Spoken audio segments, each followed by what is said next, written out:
شکر گزار ہوں اس پروردگار کا جس نے ہم جیسے مسکینوں، عاجزوں، کمزوروں پر کرم نوازی فرماتے ہوئے حرمین شریفین کی زیارت کا شرف بخشا۔ ثانیاً بے حد و بے حساب درود و سلام اس ذات بابرکات ستودہ صفات پر کہ ہم جیسے گناہگار تو آپ صلی اللہ علیہ وآلہ وسلم کی بارگاہ میں حاضری کے قطعاً لائق نہیں، نہ وہاں رہنے کے لائق، نہ وہاں چلنے پھرنے کے لائق، نہ سانس لینے کے قابل، لیکن یہ بھی حضور ہی کی کرم نوازی ہے کہ آپ اپنے پاس ایسوں کو ہی بلاتے ہیں ان کو گناہوں سے پاک کرنے کے لیے۔ ثالثاً ان مبارک ہستیوں کا شکر گزار ہوں پروردگار ان کے درجات بلند فرمائے۔ میرے اساتذہ کرام، میرے مرشد کریم، میرے والدین جنہوں نے ہمارے دل میں آقا کریم صلی اللہ علیہ وآلہ وسلم کی محبت ڈالی۔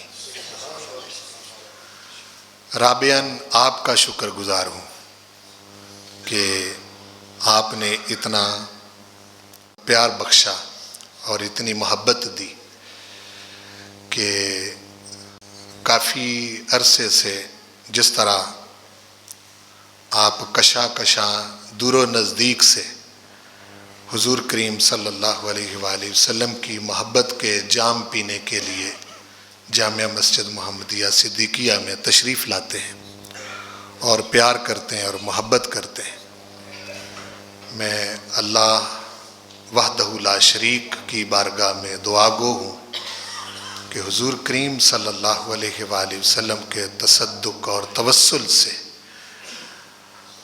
آپ کے عملوں کے مطابق نہیں، اپنی شایان شان آپ پر کرم نوازیاں فرمائے اور آپ سب کو حرمین شریفین کی زیارت کا شرف بخشے اور فیملیوں سمیت بخشے، کوئی رہ نہ جائے۔ یہ دعا میں نے وہاں بھی کی، یہاں بھی کر رہا ہوں۔ کوئی باقاعدہ شاید مرتب گفتگو آج کے جمعۃ المبارک میں نہ کر سکوں، اس مبارک سفر کے حوالے سے کچھ یادیں آپ کے ساتھ شیئر کرنا چاہتا ہوں۔ کچھ اس میں نصیحتیں بھی ہیں، کچھ تاکیدیں بھی ہیں اور کچھ آداب ہیں سیکھنے کے لیے۔ وہ میرے لیے بھی ہیں کہ میں سیکھوں اور آپ کے لیے بھی ہیں کہ وہ ہم سب مل کے ان چیزوں کو سمجھیں۔ سب سے پہلی بات یہ ذہن میں رکھیں کہ عمرہ اور حج ایک ایسی عبادت ہے کہ زندگی میں وقت پڑنے پر اس سے بڑی عبادتیں موجود ہیں۔ یعنی ایسا ہو سکتا ہے کہ دو کام اس وقت آپ کے سامنے آ جائیں کہ آپ یا حج کریں یا وہ عمل اپنی زندگی میں بروئے کار لائیں۔ ایک طرف عمرہ ہے اور دوسری طرف وہ عمل ہے۔ یہ ہو سکتا ہے کہ دوسرا عمل عمرے سے بڑا ہو، اور یہ بھی ہو سکتا ہے کہ دوسرا عمل حج سے بھی بڑا ہو۔ یہ عمل کی جو کیٹیگری ہے، یعنی عمل کا چھوٹا ہونا بڑا ہونا، عمرہ بھی ایک عمل ہے، حج بھی ایک عمل ہے۔ تو اعمال کے لحاظ سے عمل چھوٹے بڑے ہوتے ہیں۔ جس طرح ایمان کی درجہ بندی ہوتی، اسی طرح اعمال کی بھی درجہ بندی ہوتی۔ ہر مومن ایک جیسا مومن نہیں ہوتا، اور ہم دوسرے مومن کے بارے میں کوئی فیصلہ بھی نہیں کر سکتے کہ یہ مومن کس درجے کا مومن ہے. یہ ہمارے پاس ترازو کوئی نہیں.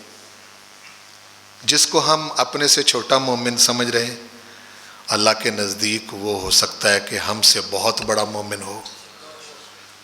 ہمارے پاس کوئی ترازو نہیں کہ ہم کسی دوسرے کا ایمان تول سکیں.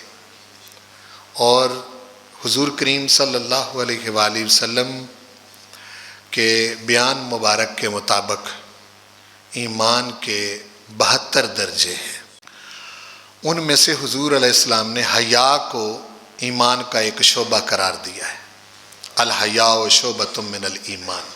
پہلے فرمایا کہ ایمان کے 72 درجے، ان میں سے ایک حضور نے ذکر کر دیا کہ حیا، شرما جانا. اور یہ بھی ذہن میں رکھیں کہ حیا یہ حضور کریم صلی اللہ علیہ وسلم کی سب سے بڑی صفت ہے. یعنی حضور علیہ السلام کے اخلاق عالیہ میں سے حیا یہ چیز ہے کہ بندہ اللہ اور اس کے رسول کی نافرمانی سے شرما جائے. یہ میری بات کو سمجھیں. ہم نے اپنے اپنے معنی پہنائے ہوتے ہیں نا چیزوں کو. حیا کیا ہے؟ کہ آپ اللہ کی نافرمانی سے شرما جائیں، حضور کی نافرمانی سے شرما جائیں. شرم آ جائے کہ میں اللہ کا بندہ ہو کر یہ کام کر رہا ہوں، حضور کا امتی ہو کے یہ کام کر رہا ہوں، نہیں کرنی چاہیے مجھے. رک جائے، بریک لگا لے، تو یہ حیا ہے. تو حیا ایمان کا ایک شعبہ ہے. اب اس طرح بڑھتا جائے، نماز بھی اس میں آ جاتی، روزہ آ جاتا ہے، عمرہ بھی اسی میں آ جاتا ہے، حج بھی اسی میں آ جاتا ہے. یہ ایسے اعمال ہیں جن کی درجہ بندی ہے. ایک عمل سے دوسرا بہتر ہے. 2 عمل اکٹھے ہو جائے تو ان میں سے ایک افضل ہوتا ہے اور ایک اس سے چھوٹا عمل ہوتا ہے. حج اور عمرہ بھی اسی طرح ہے. لیکن ایک بات میری ذہن میں رکھیں جو میں عرض کرنے لگا ہوں، اور آپ کے کان پوری طرح میری طرف متوجہ ہونے چاہیے. حضور کریم صلی اللہ علیہ وآلہ وسلم سے ملاقات سے بڑا کائنات میں کوئی عمل نہیں ہے.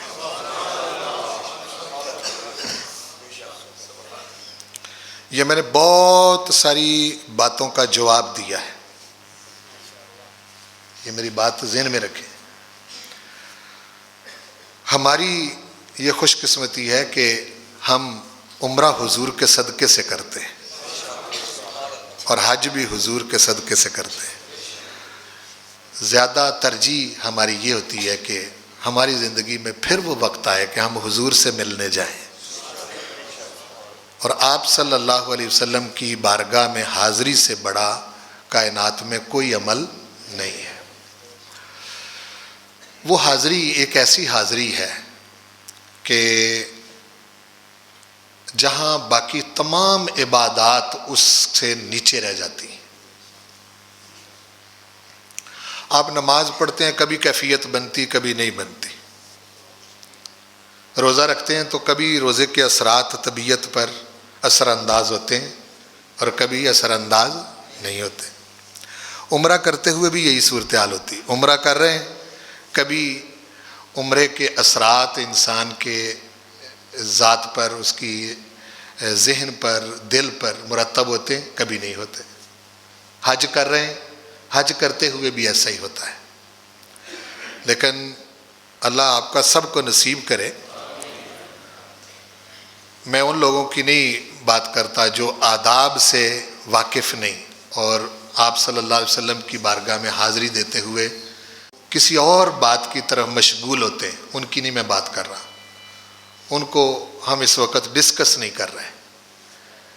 میں ان کی بات کر رہا ہوں جن کو معلوم ہے کہ میں کہاں آیا ہوں اور کتنی بڑی بارگاہ میں میں حاضری دے رہا ہوں.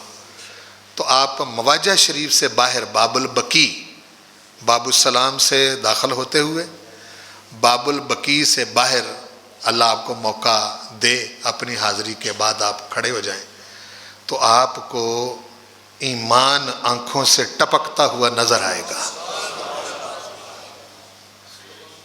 ایمان ویسے نظر آنے والی شے نہیں. ایمان ویسے نظر آنے والی چیز نہیں ہے. لیکن وہ لوگ جو حضور سرور کونین صلی اللہ علیہ وسلم کی بارگاہ میں حاضری دے کے باہر نکلتے ہیں، کیونکہ زیادہ دیر تو وہاں کھڑا نہیں ہونے دیتے. کبھی کبھی ایسا بھی ہو جاتا ہے کہ کسی کا ہو سکتا ہے ایمان اس لیول کا ہو کہ وہ وہاں جو شرطے ہیں یا محافظ ہیں ان کو بندہ ہی نظر نہ آئے، وہ آدھا گھنٹہ کھڑا رہے. اور ایسا بھی ہوتا ہے کہ بندہ کھڑا ہے، باقی ارد گرد لوگوں کو وہ نکال رہے ہیں، اس بندے کو کوئی بھی نہیں چھیڑ رہا. یہ بھی ہوتا ہے. یہ بھی ایک الگ سی بات ہے، اس کو میں چھیڑوں گا تو وہ بعض عقلوں میں وہ پوری نہیں اترے گی، لوگ اس کو اور معنی پہنا دیں گے. لیکن ایسا ہوتا ہے، یہ ہم نے دیکھا ہے کہ بندہ کھڑا ہے، ارد گرد سے لوگ وہاں جو سپاہی ہیں وہ ان کو نکال رہے ہیں، بندہ وہیں کھڑا ہے لیکن اس کو کوئی نہیں چھیڑ رہا. ہاں جی، ہو سکتا ہے کہ آپ صلی اللہ علیہ وسلم کے انوار و تجلیات نے اس کو ڈھانپ لیا ہو، یا اس کی کوئی کیفیت اس طرح کی بن گئی ہو. تو جب باب البقیع کے باہر آپ کھڑے ہوں حاضری دینے کے بعد، تو ہر جانے والے شخص کی آنکھیں آپ دیکھیں تو اس کی آنکھوں سے ایمان آنسوؤں کی صورت میں ٹپک رہا ہوگا. تو یہ اس کی ایک شکل ہے.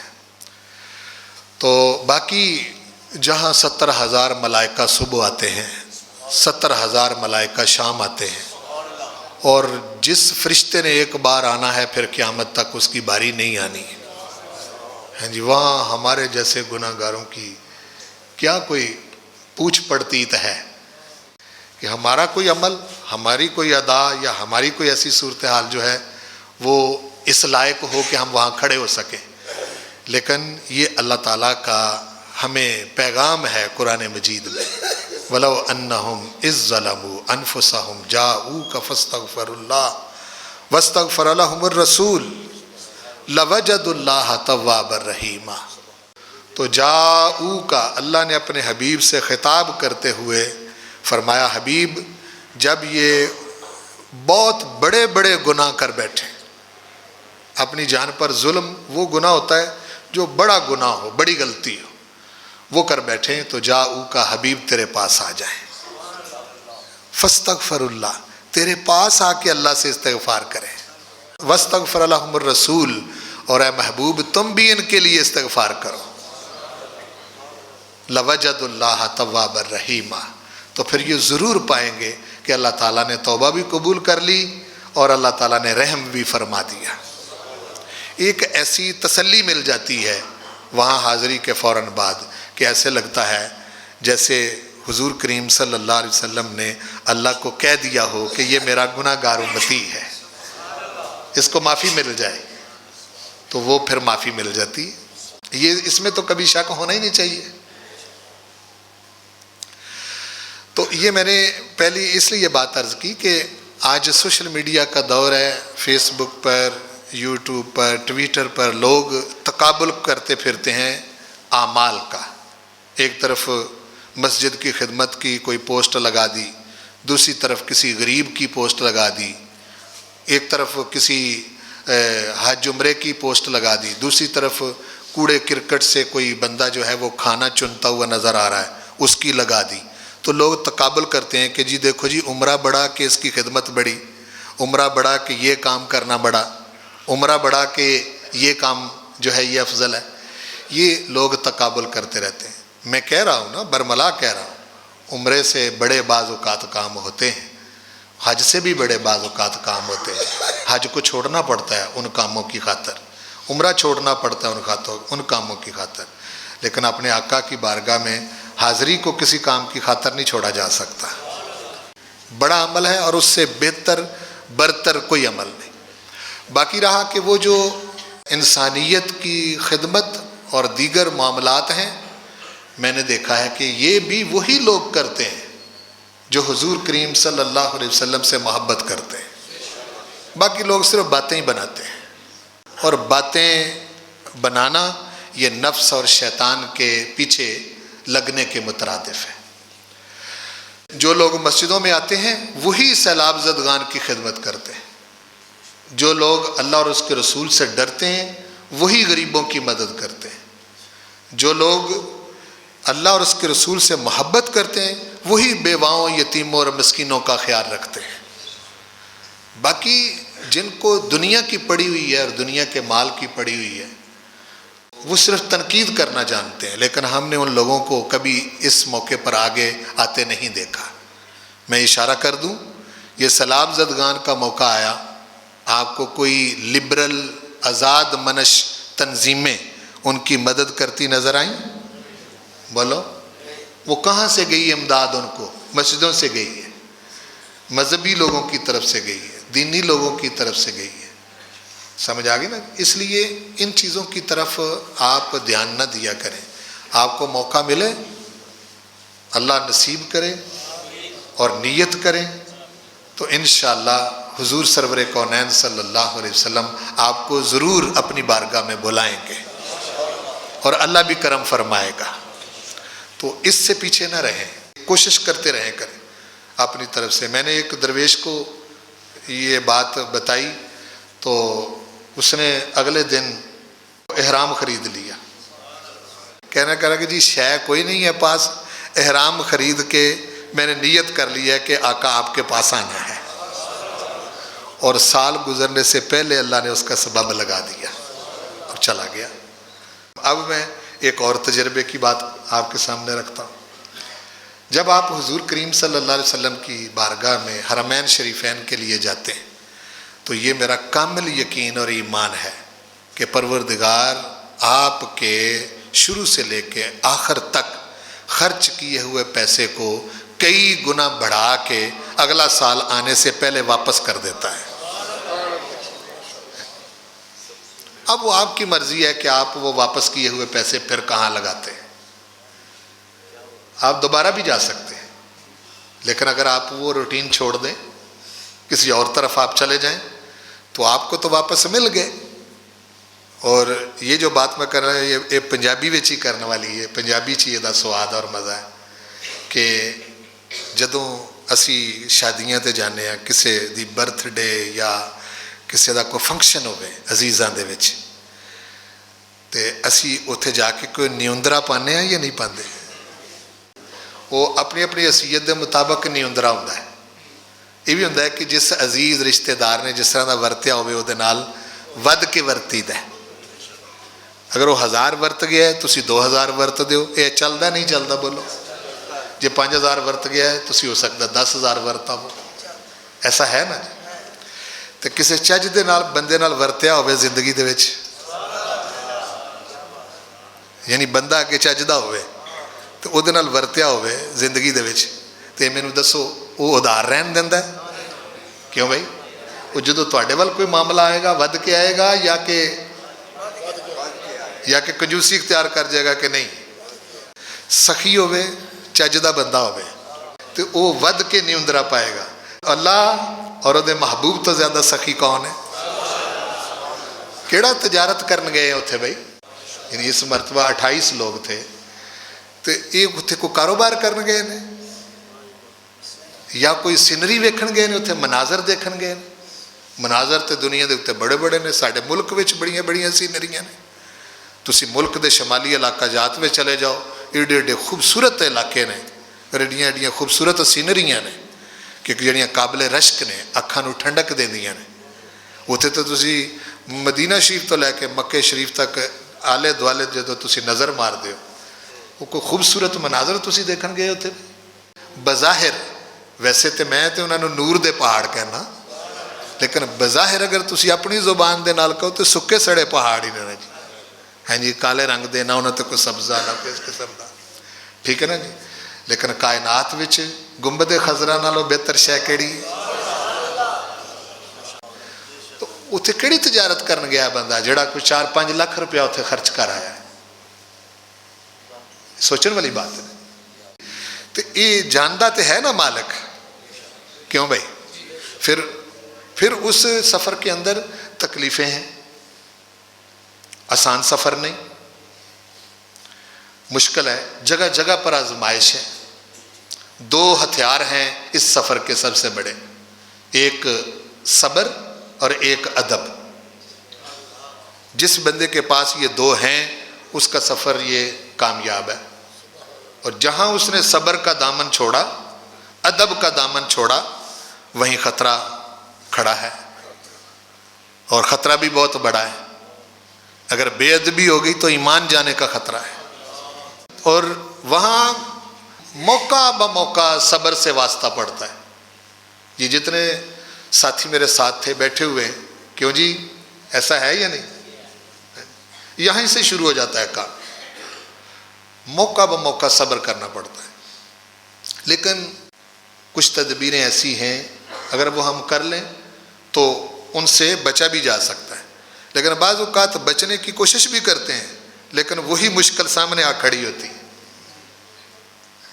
ایسا بھی ہوتا ہے، ہماری اپنی تدبیر کچھ اور ہوتی ہے، اور لیکن اس مرتبہ میں نے اس مبارک زیارتوں کے لیے جانے سے پہلے میرا پکا ارادہ تھا، ساتھیوں کا بھی ارادہ تھا کہ ہم نے پہلے مدینہ شریف جانا ہے، لیکن ہزار کوشش کے باوجود ہمیں وہ سبب بھی نہیں لگا، پہلے مکہ ہی جانا پڑا، یعنی بڑی کوشش کے باوجود۔ یہ ضروری نہیں کہ آپ کی خواہش ہی پوری ہو، یعنی آپ جو چاہتے ہیں وہی ہو، جس طرح سے اللہ کو منظور ہے وہی ہوتا ہے، جس طرح سے حضور چاہتے ہیں وہی ہوتا ہے۔ اس لیے اس مبارک سفر میں سب سے بڑا ہتھیار صبر کا ہے، اور میں یہ نصیحت کے طور پر عرض کروں گا، یہاں جوان بھی موجود ہیں، اور شوق وہاں جانے کا کس کا شوق نہیں؟ جس کے اندر ایمان ہے وہ وہاں جائے گا اور جانے کی خواہش رکھے گا، جا سکے یا نہ جا سکے اپنی کسی وجوہات کی بنا پر الگ بات ہے۔ ایمان اڑ اڑ کے جاتا ہے مدینے، ایمان کی یہ خاصیت ہے، بولو، ایمان کی یہ خاصیت ہے، ایمان شے ہی ایسی ہے، ایمان شے ہی ایسی ہے، ایمان اپنے مرکز میں جانا چاہتا ہے۔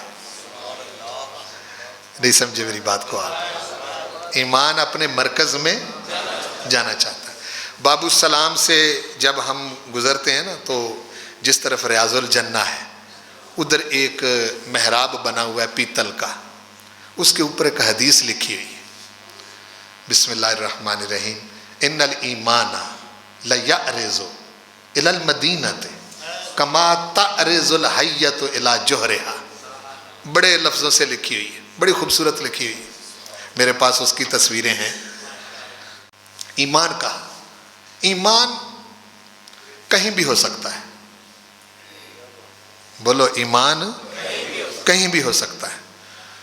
ایمان ایک تو خود حضور ہے اور ایمان کا مرکز ہے، اور اس مرکز کے گرد باقی ساری کائنات گھوم رہی ہے۔ تو سرکار نے فرمایا ان الایمان لیعرض الی المدینہ، ایمان سمٹ سمٹا کے مدینے آ جاتا ہے۔ کیا؟ سمٹ سمٹا کے مدینے آ جاتا ہے۔ کیسے؟ کما تعرض الحیۃ الی جوہرہا، جیسے سانپ سمٹ کے اپنے بل میں چلا جاتا ہے۔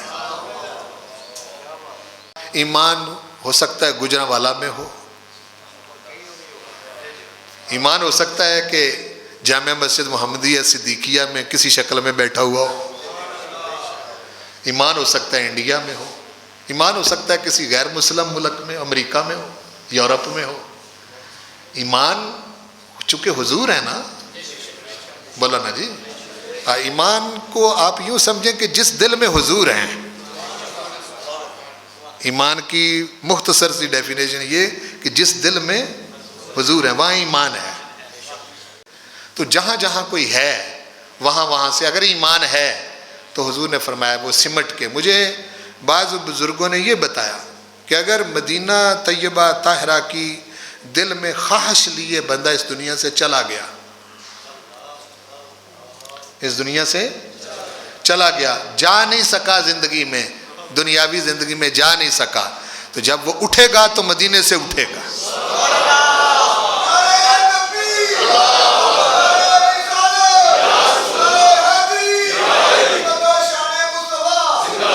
یہاں کچھ پابندیاں ہیں پیسوں کی، یہاں کچھ پابندیاں ہیں ویزوں کی، یہاں کچھ پابندیاں ہیں اور قسم کی، ہو سکتا ہے کہ وہ اس کو میسر نہیں آئیں یا موقع نہیں بن سکا، کوئی اس طرح کا. لیکن جب بندہ فوت ہو جاتا ہے تو برزخ میں چلا جاتا ہے تو پابندیاں تو اٹھ چکی نا پھر ساری. تو پھر اللہ کی شان ہے جس کو چاہے جہاں سے اٹھائے. یعنی اس زندگی میں دیکھے مدینہ یا اس دنیا میں نہیں دیکھ سکا تو پھر مر کے انشاءاللہ مدینے پہنچ جائے گا. یہ میں جو بات کر رہا ہوں یہ بھی ایمان کی بات ہے. عقلی طور پر اس پر بہت سارے اعتراضات ہو سکتے ہیں, ہاں جی, کوئی کر بھی سکتا ہے.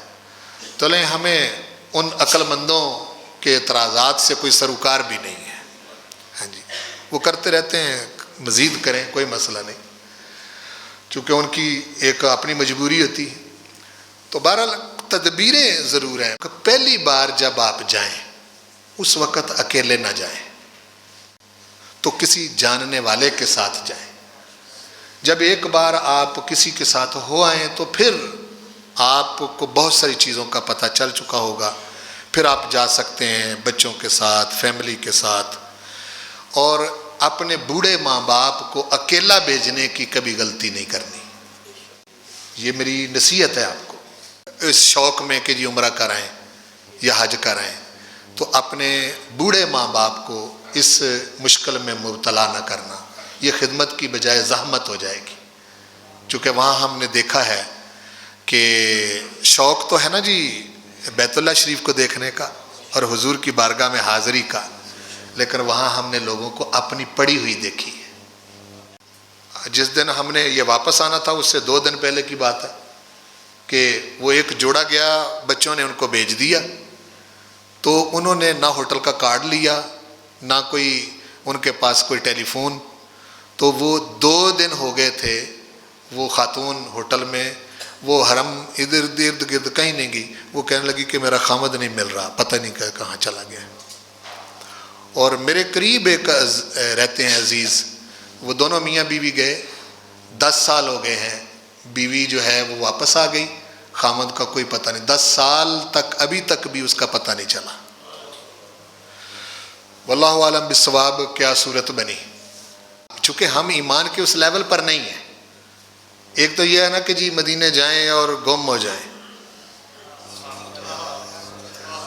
ٹھیک ہے نا جی, یہ بھی ایک لیول ہے, یہ بھی ایک, لیکن یہ ہر کسی کا نصیب نہیں ہوتا. جب اپنی پڑتی ہے تو پھر اس وقت لوگ جو ہیں وہ مشکل میں پڑ جاتے ہیں. بعض اوقات تو چھوٹی چھوٹی چیزوں میں مشکل میں پڑ جاتے ہیں, صرف سامان کی خاطر, تھوڑے سے سامان کی خاطر, تھوڑی سی چیزوں کی خاطر. اس لیے یہ غلطی کبھی نہیں. یہ وہ چیزیں ہیں جو میں بار بار دیکھ چکا ہوں, اس لیے میں آپ کو یہ باتیں سمجھا رہا ہوں. کبھی بھی اپنے بوڑھے والدین کو, یا جوان بھی ہوں تب بھی, اب وہ پرانے والا ماحول نہیں رہا, حرم مکی کا بھی اور حرم مدنی کا بھی. اس لیے ایسا نہ ہو کہ بندہ جو ہے وہ آداب سے, ادب سے, صبر سے, چونکہ وہاں تو موقع بموقع اس طرح کی مشکل کا سامنا کرنا پڑتا ہے. آپ میرے ساتھیوں کو پوچھیں کہ مجھے روز ان کو صبر کی تلقین کرنی پڑتی. کیوں جی, ایسا ہی ہے نا جی, یعنی روز ہی. اور میں روز ہر ایک کے روم میں, کمرے میں جا کے ان کی خیریت دریافت کر کے پھر روزانہ کی جو مشکلات ان کو آئی ہوتی ہیں اس کے بارے میں پھر ان کو صبر اور ادب کی روزانہ. اللہ کی یہ کرم نوازی کہ میں رات جب اپنے زائرین کے پاس جاتا تو وہ ایسے حشاش بشاش ہو جاتے جیسے بیٹری چارج ہو گئی ہے جی, تو سب خوش ہو جاتے. اس سے مشکلات آسان ہو جاتی ہیں. لیکن اگر وہاں پوچھنے والا ہی کوئی نہ ہو تو وہاں پھر مشکل بن جاتی ہے. ایمان کا میں نے بتایا کہ ہر کسی کا لیول ایک نہیں ہے. تو یہ چیز جو ہے یہ آپ نے ذہن میں رکھنی ہے. کبھی بھی آپ جوان ہیں یا بوڑھے ہیں یا بوڑھے آپ کے والدین ہیں, ان کو اس مشکل میں مبتلا نہیں کرنا آپ نے کہ وہ اکیلے جائے. ایجنٹ حضرات جو ہیں, ٹریول ایجنٹ, وہ تو ان کا ایک اپنا مقصد ہوتا ہے پیسوں کا, ٹھیک ہے نا جی. وہ پیسوں کی خاطر بہت زیادتیاں کر جاتے ہیں. اس میں 3-4 چیزیں ہوتی ہیں. ٹکٹ کا مسئلہ ہوتا ہے, ہوٹل کا مسئلہ ہوتا ہے, ٹرانسپورٹ کا مسئلہ ہوتا ہے. یہ سب چیزیں جو ہیں یہ دیکھنی پڑتی ہیں. ان میں سے ہم گزرے ہیں ان مشکلات میں سے. لیکن اس مرتبہ جو ہے وہ کافی آسانی رہی الحمدللہ. اور یہ چیزیں جو ہیں یہ آپ نے ذہن میں رکھنی. تو صبر جو ہے اس کا تو موقع بموقع واسطہ پڑتا رہتا ہے. تو یہ کوئی سیر سپاٹے والا سفر نہیں ہے. ہر چند کے وہاں بہت کچھ وہ عربوں کے بچوں نے یورپین ممالک سے چیزیں لا کے مکہ مدینہ میں کھڑی کر دی، عمارتوں کی صورت میں، وہاں واش روم کی صورت میں. وہ جو قریب قریب واش روم ہیں، مطلب جو تھوڑے سے وی آئی پی ہوٹل ہیں، تو وہاں ہمارے والے واش روم اور کپڑوں کی پاکی پلیدی کا، احرام کی پاکی پلیدی کا مسئلہ بنتا رہتا ہے. وہ ہے ہی نہیں. وہ پتہ نہیں یورپ سے وہ لے آئے ہیں. وہ کموڈ وغیرہ بیماروں کے لیے ہمارے ہاں تو ہوتے ہیں زیادہ تر کہ جس بندے کو مسئلہ بنتا ہے، لیکن وہاں سب کو اس مرحلے سے گزرنا پڑتا ہے. اور یہ طہارت بہت بڑا مسئلہ ہے.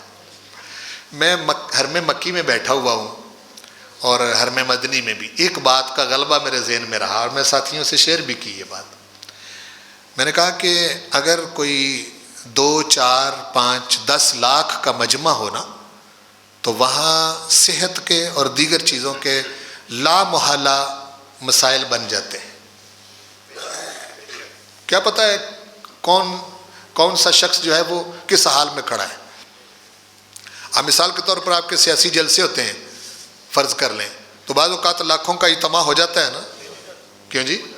تو وہاں وہ جتنے جلسے میں لوگ موجود ہوتے ہیں وہ اس وقت غسل کر کے اور وضو کر کے گئے ہوتے ہیں سیاسی جلسے میں؟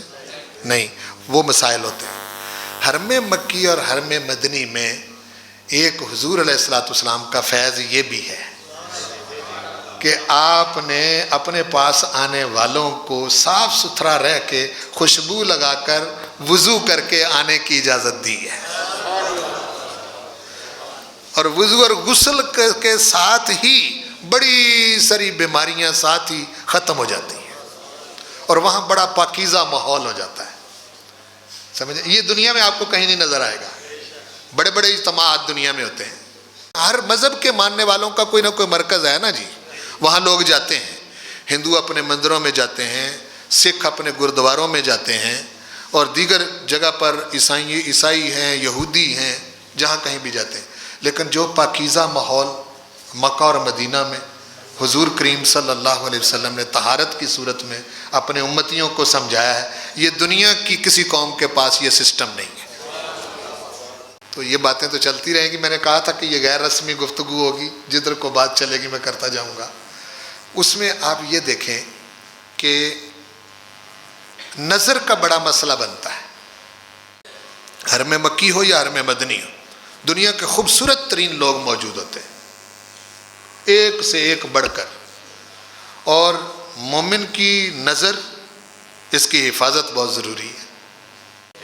ضروری ہے یا نہیں؟ اور عمرہ کریں یا حج کریں، احرام کی حالت میں عورت پر پابندی ہے کہ وہ چہرہ نہیں ڈھانپ سکتی. وہاں اکٹھے ہوتے ہیں. حرم مکی میں تو اللہ کے جلال کا اتنا غلبہ ہوتا ہے کہ کسی اور طرف دھیان نہیں جاتا. اور ایک اور ترکیب ہے، وہ میں بتانا چاہتا ہوں. اللہ آپ سب کو موقع دے. جب آپ طواف کر رہے ہوں تو اپنی نگاہیں اپنے پیروں پر رکھیں. انشاءاللہ العزیز پورے طواف میں پروردگار آپ کو بحفاظت، وہ اچھے طریقے سے آپ کا معاملہ جو ہے وہ ہو جائے. نظریں اٹھا کے آپ نے ادھر ادھر ایسے اوپر نیچے نہیں دیکھنا. ہاں بیت اللہ شریف کو دیکھنے کو دل کرے، طواف جب کر بیٹھے ہوں تو ایک طرف بیٹھ جائیں اور پھر نظریں جما لیں، اور کثرت سے اللہ کا ذکر اور حضور کریم صلی اللہ علیہ وسلم پر درود و سلام. اس کی ترکیب یہ ہے کہ جب مکے میں ہوں تو حضور پر درود زیادہ پڑھیں، اور جب حضور کے پاس جائیں تو اللہ کا ذکر زیادہ کریں. وجہ یہ کہ اللہ کو درود شریف بڑا پسند ہے اور حضور کو اللہ کا ذکر بڑا پسند ہے.